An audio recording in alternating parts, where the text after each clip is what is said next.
സങ്കീർത്തനങ്ങൾ 12. യഹോവേ രക്ഷിക്കണമേ, ഭക്തന്മാർ ഇല്ലാതെ പോകുന്നു, വിശ്വസ്തന്മാർ മനുഷ്യപുത്രന്മാരിൽ കുറഞ്ഞിരിക്കുന്നു. ഓരോരുത്തൻ താൻ തൻ്റെ കൂട്ടുകാരനോട് വ്യാജ്യം സംസാരിക്കുന്നു.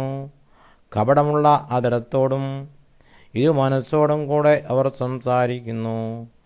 കപടമുള്ള അധരങ്ങളെ ഒക്കെയും വൻപു പറയുന്ന നാവിനെയും യഹോവ ഛേദിച്ച് കളയും.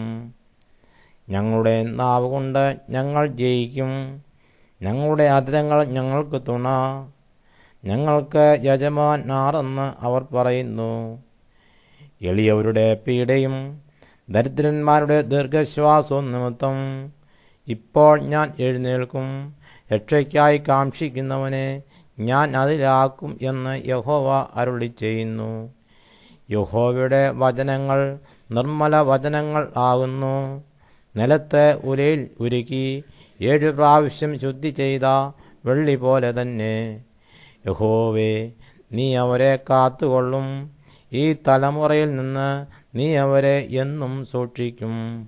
മനുഷ്യപുത്രന്മാരുടെ ഇടയിൽ വഷളത്വം പ്രബലപ്പെടുമ്പോൾ ദുഷ്ടന്മാർ എല്ലായിടവും സഞ്ചരിക്കുന്നു.